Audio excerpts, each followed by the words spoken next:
Well, good evening. Good evening. And welcome to We Need to Talk About Sunday. That was our intro theme music. The video will change, but that was our intro theme music, which is new for this week. Thank you, Joe. It's excellent. But yeah, welcome to We Need to Talk About Sunday, where we talk about the last Sunday's service that happened at Romsey Methodist Church. And we invite a different guest on each week to talk to us, to chat with us about that. This evening we've invited John. It was John's service on Sunday. Welcome, John. Thank you. And I didn't. That's Joe.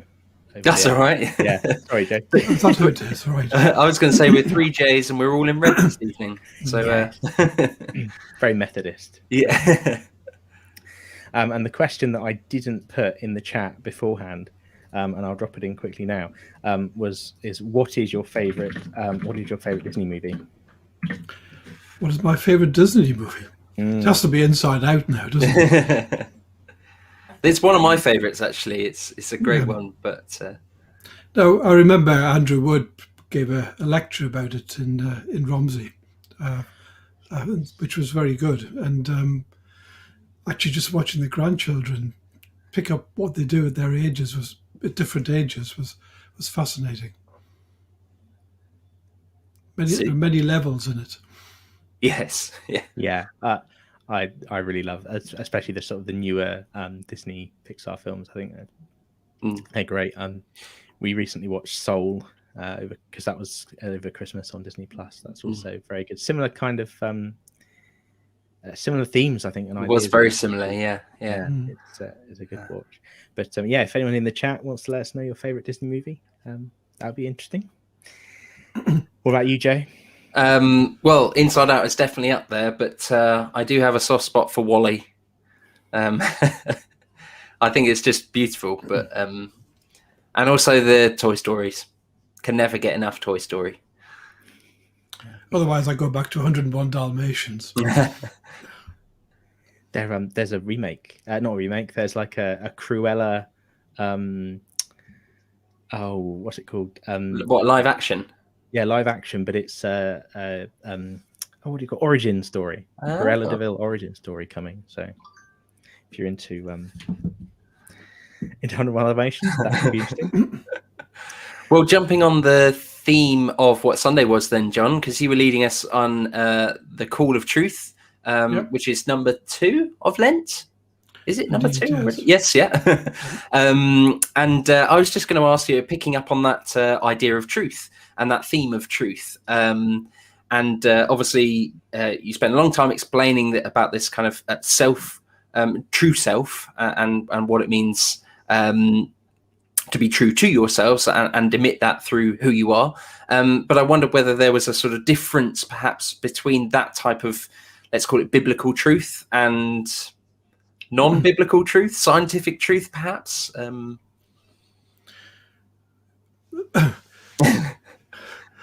remember that some people may know Jack O'Hara from years ago, and he gave a sermon once on what is truth, and everybody remembers the sermon very well, but nobody has a clue what it was about, really. My answer may be similar.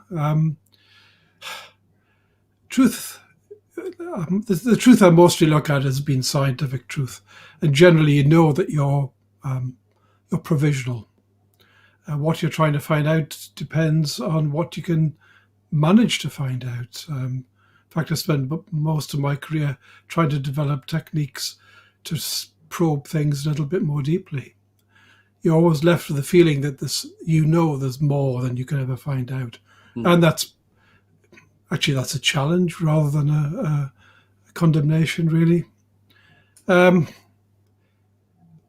what it does give you is an element. Excuse me, I was shifting off screen. What it does give you is an element of truth has to be earned. It's not just, well, I've got this great idea, it must be right. I've had ideas like that.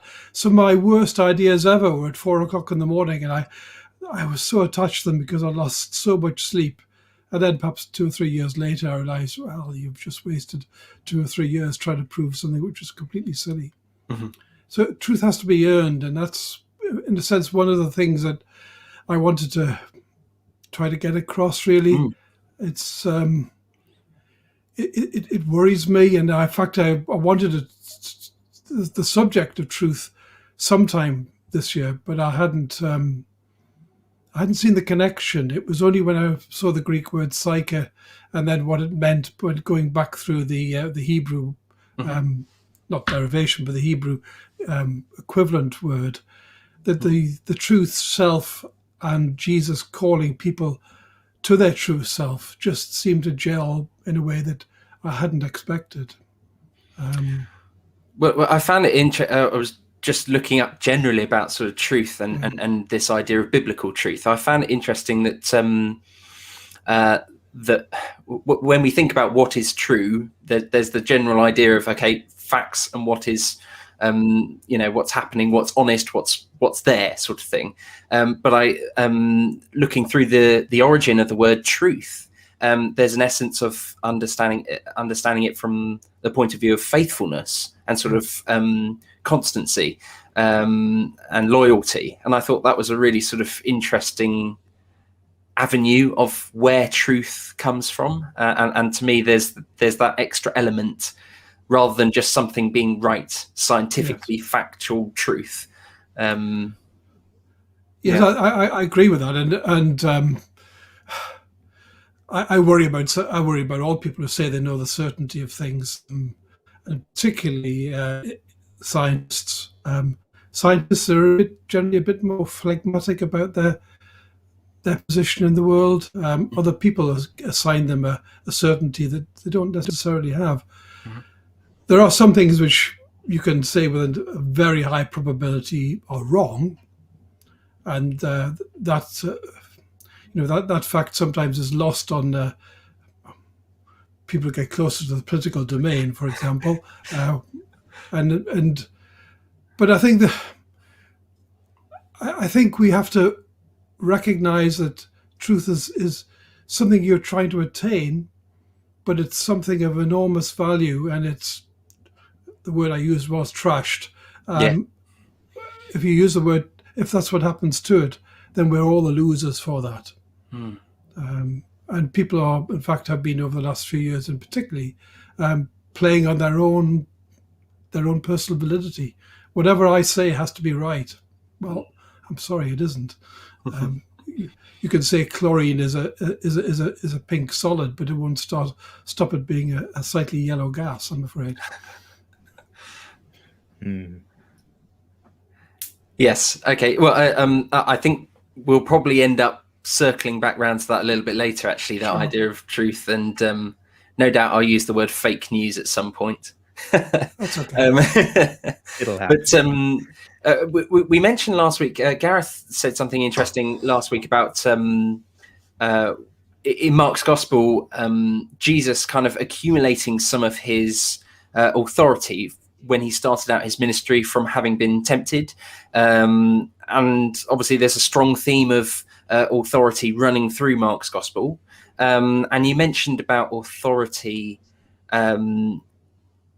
over opposing spirits in the surrounding towns just before the second reading. I wonder whether you could just kind of flesh out the idea of this, Jesus' authority in Mark. Yeah, I guess I picked it up particularly from an earlier sermon I did in the quarter, which was from Mark 1, where he's in Capernaum, and the example I gave was you can imagine being at a service. Everybody's prepared, the sound's all sorted, all the music's sorted and everything, and this bloke swans up and says, "Look, I'm taking the service now, whatever else you're doing." And everybody says, "Okay, do it." So there was an obvious authority that he had, a power of personality to change, to make people prepare to change exactly what they were going to do. And then you have the case of somebody who's of cloaked unclean spirits. We could talk about in whatever worldview that you want to describe it as, but somebody who was extremely disturbed in the service and recognizes the antipathy between himself and Jesus, and Jesus has the authority over that circumstance. And that appeared to be it is a strong theme, the two together in Mark. And I do think there's something about the Mark choosing in this particular pivot point in his gospel that it's cited in Caesarea Philippi. The Philippi was actually only used by the gospel writers as a name because just separated from the other Caesarea. But it was essentially a almost entirely non-Jewish organization, society. The god Pan was the town god, and having Augustus Caesar put on top of that in a sort of false fashion really gave them no basis of owning their own truth, anything like what Jesus' life was. So there were many unkindred spirits around where these people are. And the sense from the commentators is that probably that was the kind of area that Mark's own community were like, that they were outside, they were probably further north than Israel, and therefore in a position where they also felt very much alone. Great. I always think at the beginning of Mark's Gospel, there's obviously the calling of all of the disciples. Yes. And I find that's a particularly helpful image when kind of thinking about that authority figure. Can you imagine someone coming along to your workplace and saying, stop what you're doing, just follow me? And you going, you know what? Yeah, I'm done with work today. Off I go. I'll follow this random stranger. I think that's an amazing image. Yes, it is. And Mark is very truncated. I mean, he has your average Markan piece is 2 sentences if you're lucky, slotted together. So time is shrunk in a very severe way, really. I mean, in John's Gospel, the calling of the Gospel is a little bit more of the disciples is a little more leisurely. For example, they might have had overnight to spend with him and talk with him and see what he was like before then making the decision. But still, after that, it's a big deal to go off and follow him. Yeah. And it's worth kind of highlighting that what you said, John, about it being a turning point in Mark's Gospel, because Mark's Gospel kind of, when we're trained as a local preacher, I remember it kind of comes in 2 halves. Yeah. And you've got this kind of first half, which is building to Jesus' identity and sort of the revelation of who he is. And all throughout that, then, all of the miracles are Mark frames as being related to Jesus' authority. They are evidence that Jesus is who he says he is and has the authority that he says he has. Or demonstrates the authority that he has, sorry. And then you kind of have, this point that the best way to describe it for me, I always think of it being a downhill journey from this point towards Jerusalem. Literally a downhill journey towards Jerusalem. But also the kind of the narrative kind of goes in that way. And I find it quite apt always when we look at Mark's Gospel at this time of year, because actually we're doing the same thing. We are journeying towards Easter now, and there's a certain inevitability about that. Yeah. And just as Mark's Gospel has that, where it is self-aware, it knows where it's going, people reading it know where it's going, and we're in that same position. It's not unveiling a story. It's not intended to unveil a story where you don't know what's going to happen. And I think it's quite helpful to bear that in mind as we read it. Well, just jumping on the verses that we had on Sunday, well, actually, both of you can fill me in, because sometimes I get very confused. I'm sure I'm perhaps not the only one who doesn't really know what I should call Jesus. He's Messiah in one verse. He's the Son of God in others, and we had the Son of Man as well. Can you help me understand these different names? What should I call him? Should be Joshua Bar Joseph, shouldn't it? Really, I think. The Messiah, I guess, in fact, Peter recognizes him as the Messiah, and perhaps that's the easiest one to start with. But even that is complex, because there's so many different views, and certainly from John the Baptist and his association probably with the Dead Sea type of people from the southern end of the Jordan there. They had this view that they were expecting about a 3-stage process of transformation. they had no truck with the Jerusalem authorities as well, and wouldn't go to Jerusalem. They thought it was sufficiently unclean that they weren't going to be tainted from it. Right. So that there was somebody who would purify the church. Before that, there was going to be the progenitor, the announcer of what was happening. But also they wanted just to make society right, to make their world right. And so that was the kingship part of the Messiah. And bits of those, obviously, at different times are put toward Jesus. Son of Man.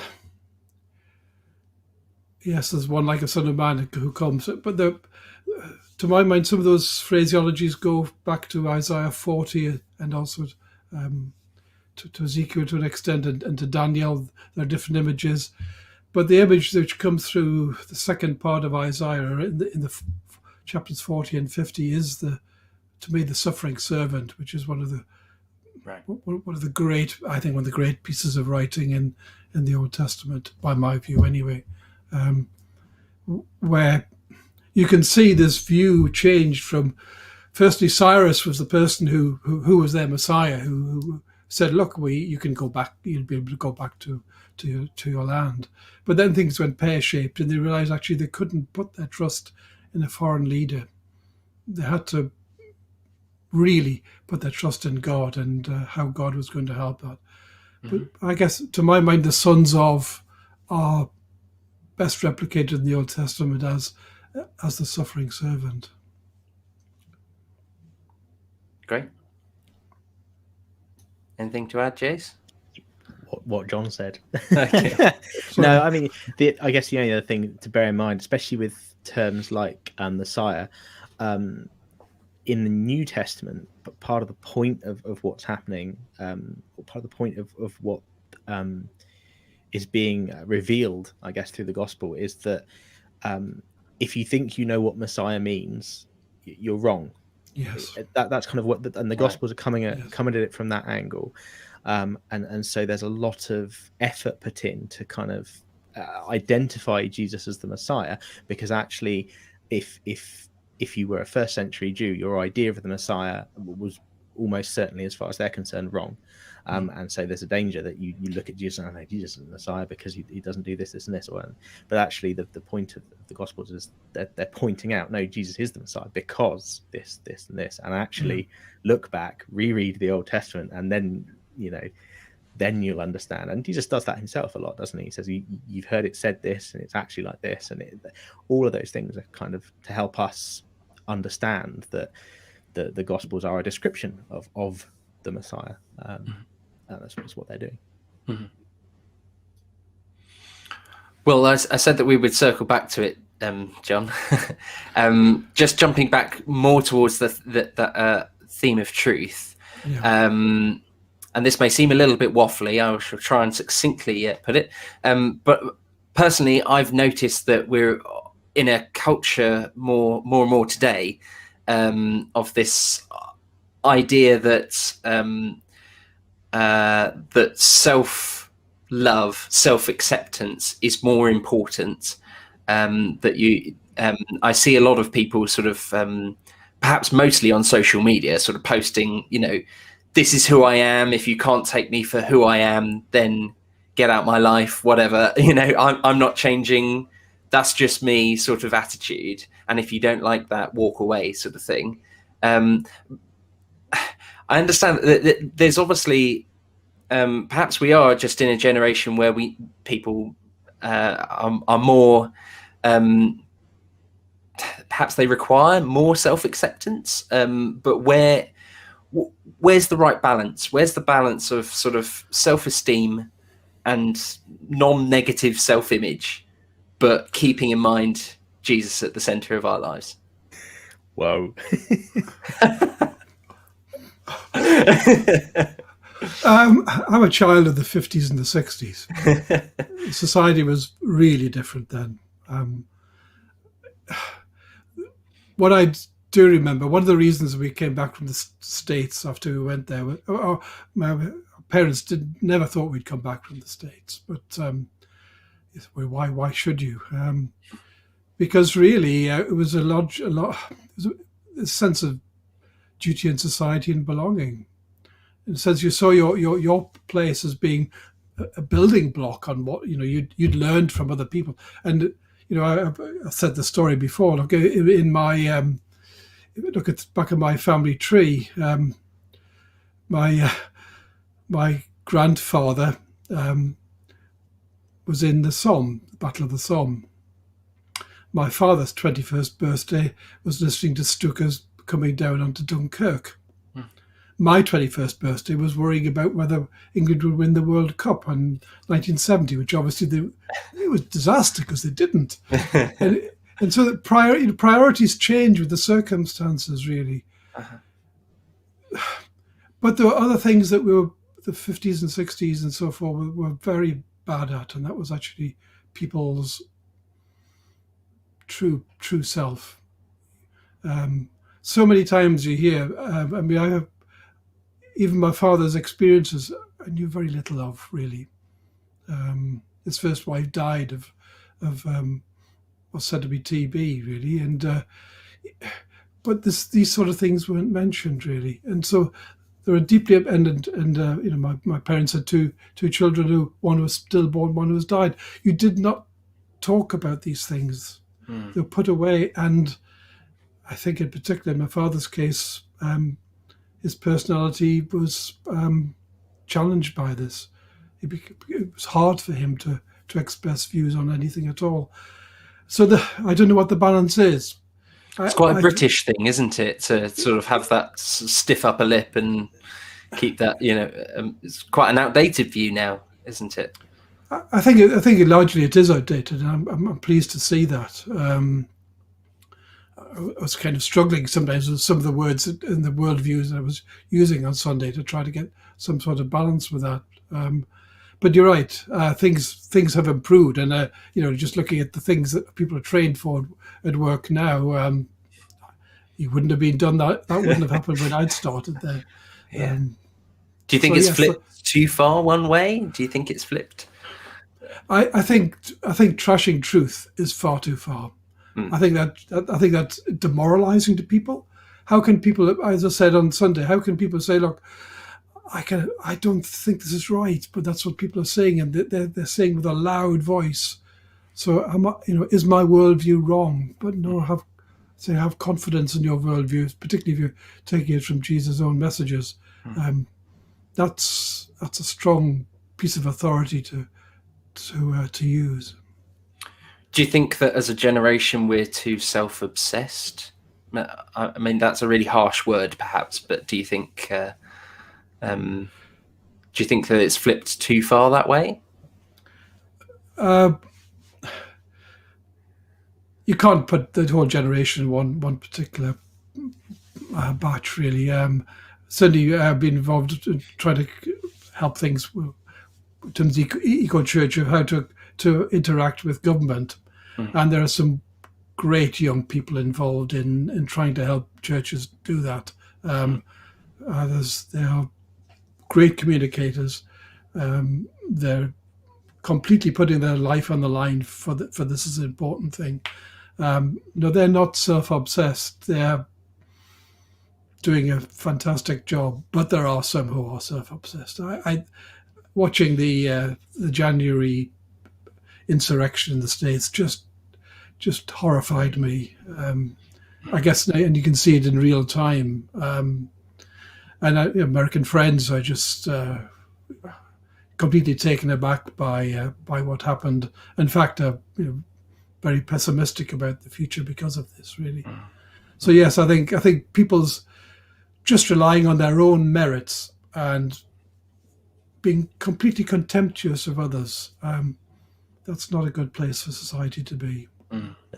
No, I think I see it that we've kind of come halfway in that sense, that we've gotten a lot better at some things, but what we've gotten very good at a kind of sense of self-identity, but we seem to be really catching up in terms of our identity in society, in our community. Actually, is a better way of thinking about it. Yes. Our identity I think one of the challenges of modern identity politics it is not self-centered, but inward looking and very individual focused.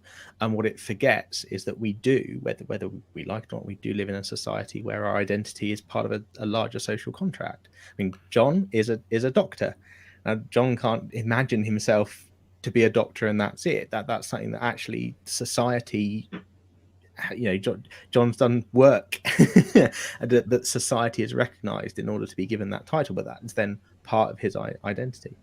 And I think what we're missing is that kind of understanding often of who we are isn't just about us, it's about the people next to us and around us. And I think we've got a way to go with that. Well, that's the Jesus quality there, isn't it? We mustn't forget that.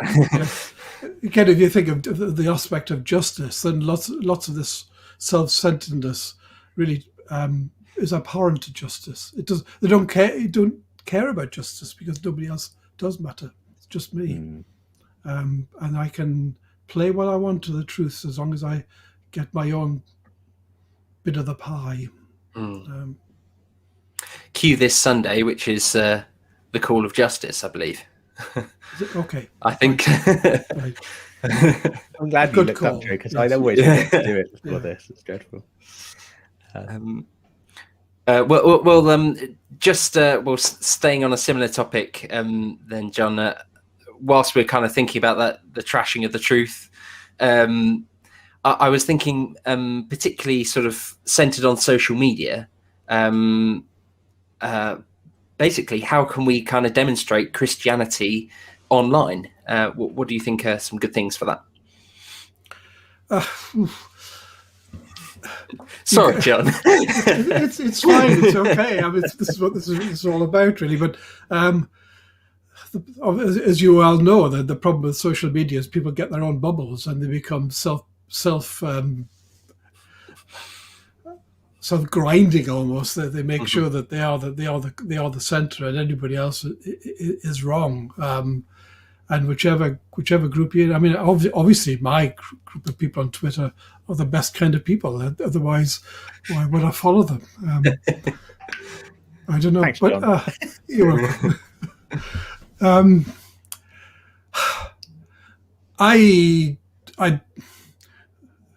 The general epistle of James is pretty good. There's some guidance about what you should say and what you shouldn't say, and so I think people's language should be well chosen, and it is generally not. Again, somebody said, ex-colleague, in fact, who's at a different university, said, "Well, look, if I couldn't say to them face to face, why should I say to them in words that will come up on the screen and go around the world?" And I think that's a reasonable message to do. I think you have to put the social media platforms are there to be used. We shouldn't poo-poo them, and obviously we're part and parcel of them now. It is a case, I think, of putting something out which is going to have legs, it's going to be sufficiently well done that people are going to want to stay with it and see what the message is. But then being consistent, if you like, with the messages being the call to truth, really. Yeah, 100%. I agree with the sentiment in that, John. And funny enough, one of the things that always sticks with me, or I try and think about when engaging in social media, is a service you led some time ago about reconciliation. Oh, yeah. And you talked about the experiences from that conference, talking about the experiences in Northern Ireland and that kind of thing, and a lot of that stayed with me. And think about when we're in the online space, actually that our instinct on things like Facebook and Twitter is to be combative, to not be peacemakers. And that I always try and remember that we are called to be reconciliatory, we are called to be peacemakers, and all those things from the Sermon on the Mount, and kind of bear those things in mind. And as you say, John, talk to people as if everyone's watching, which I think sometimes we forget they are on Twitter. Some of the things that said, especially Christian Twitter, sometimes I sort of think, do you realize everyone can see what you're saying? Yes. Do you have any advice to for those who might not be on social media as to what they might be able to sort of contribute to in that way? Those perhaps with more life experience. Okay, so my age is more than yours put together. I know, yes. But I mean, obviously, that you know, I just mean that there are a lot of well-meaning,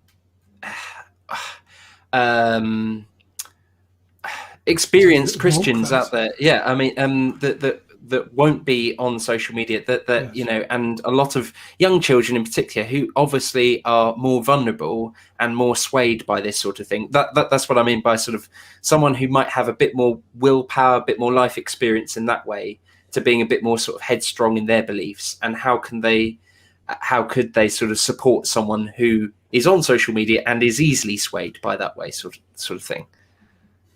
Yes, it's a tricky question. I mean, I was overhearing a discussion that Hillary had with Methodist Women Britain's National Forum members today, and about how they increase their reach through social media, and I'm sure they will do it with calmness and a great sense of the justice that they want to see carried out in society. I do think you just have to plug away and be consistent with what you're saying, and making sure it's consistent with what you truly believe. I mean, obviously, I don't. I mean, I came out off Facebook a couple of weeks ago because I ended up being compromised by some message which came to me. So Yeah. whether I go back or not is another matter. I use Twitter because actually quite a lot of information from some very senior figures, particularly about what was going on in the States, are extremely helpful, and a lot of the environmental people on that are absolutely first rate. I've disappeared. Aha. I thought I'd share an amazing new resource. Don't know about that. Talking about what people can do online, because actually, John, you've been doing some stuff online, and have launched a YouTube channel called Stewarding Precious Earth. Do you want to just explain what that's about for people that don't know? Okay, so this comes from our sort of eco-church approach. The words were chosen carefully. Stewarding, rather than having dominion over, stewarding is tending for and passing it on. It's deliberately in the present tense of doing. It's not past tense, and it's not it's not claiming to be the only one. The precious earth was actually two chemical links, because there are precious metals and there are rare earths, and that's basically ended up with something which seemed to me to be appropriate. So in this, I tried to say something which is relevant to eco-church, relevant to the climate crisis, and also the collapse of biodiversity. Those are the three main themes. There is what churches can do to be COVID safe in there, because I didn't know where else to put it. And it seemed to be helpful that people could read some thoughts about that. So the idea is really to try to explain to people in 5 minutes or so something that might be more general. You can see little bits of chemistry there. The bottom right-hand corner, you've got carbon dioxides, the carbon in the middle, the oxygen's in the end. And the point of that is that the carbon dioxides are fading away. There's going to be less of them because we're going to reduce to our carbon zero footprint. Yeah. I pray. Absolutely. Well, if anyone's watching, they're worth checking out. They're not long, not as long as this is, and yeah, really good. And I have watched more than you can see here. I'm logged in as church at the minute, so church. But I'm very grateful for your advice, which completely threw away the first ideas I had, and well, all the rest of it, the faults are mine, not intended by you, but they are much better than they would have been otherwise, I think. Oh well, thank you. I'm glad it's it's great. So I'll try and remember to add a link in the chat to that. Yeah. There's a link in the chat to John's YouTube channel. John's YouTube channel? So it's Stewarding Precious Earth YouTube channel. And you mentioned Eco Church. I know what it is. Could you kind of give us a brief overview? Because I know you've been doing a lot of work with that in our church, in our circuit, in the district, and beyond. So really, it comes from a Christian environmental organisation called Erocha, which is it's Portuguese, it means a rock, Peter, etc. And it in 2016 they set up the Eco Church survey program, and really we use it as a guide to help us become more sustainable as a church, but also closer to that mission of stewarding the planet and creation. We found it very helpful. I think when we had a series of prizes, so not just pets winning the prizes, but there was a thank you. We have get gold, silver, and bronze award. We are fortunate, really, with our timing, that the church's renewal program, which had started a couple of years beforehand, transformed our chances of getting our building up to scratch from being almost zero to essentially 100%. And in fact, the way it gelled in the church, I think, was very warming. And when we had an interview online for a gold award, which was in May, we had this interview through Zoom, and we were asked what was the difference between the various stages, and we all said, well, actually, the bronze to silver seemed like a slog. But actually, we spent longer on the last stage, but we didn't impress. It was as if you'd changed the DNA, you'd changed the outlook that people had in the church, and people, were wanting and expecting to do things. So, a deeply moving moment for me was when Don actually made the case for a green communion service, made the case for putting solar panels on the roof, and we raised the money in 3 weeks just by people's donations from that. I think that says something about what the spirit of the church has been like then. So now people say, what do you do now? Well, we're trying to enhance things a bit. We're trying to bring up the idea of wild Christian, which is a new Erocha thing, which is more identifying with creation, and getting people to think about their own environment and what they can do to help, and also projects which may or may not be environmentally friendly that might be around, and what you may be able to do to make things right. Super.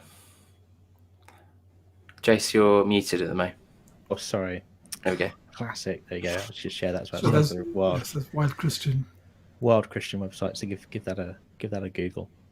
But yeah, I Eco Church has what's going on here?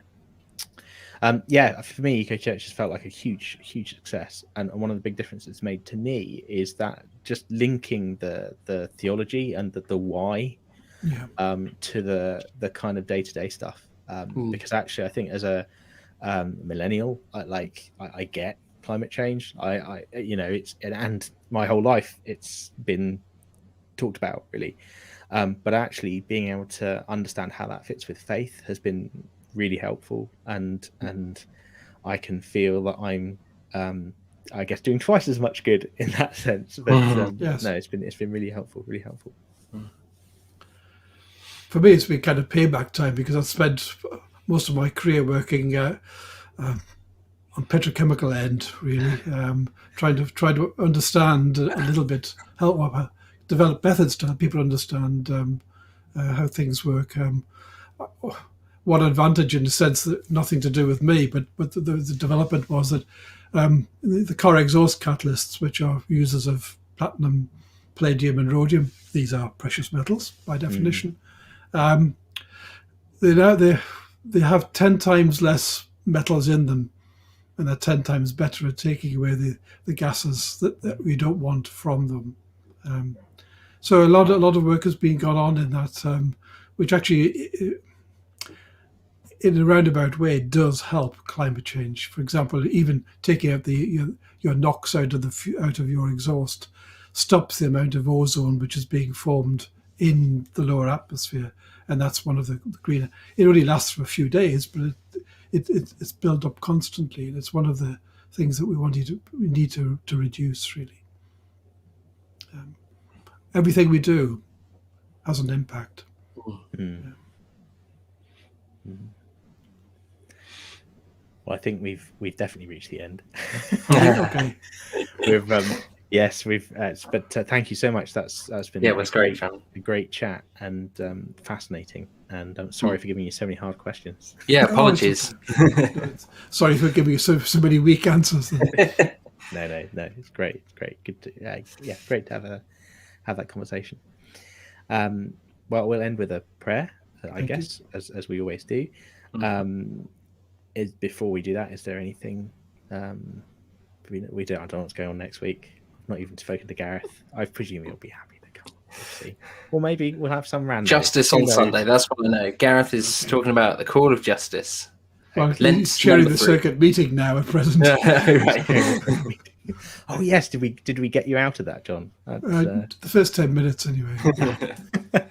Oh well, I hope your evening is carries on being as much fun as this has been. There we go. If you haven't considered this fun, then that's fine. It'll be more eventful. Super. Well, I'll end with a prayer then. Thank you. Father God, we thank you for who you are and our identity that is safe in you. We thank you for the message that John brought to us on Sunday, revealing your word to us, unlocking a bit more of that passage for us. And we pray and are thankful for John's work with Eco Church and the good news, the good things that are happening through that at Romsey and beyond. It's really good.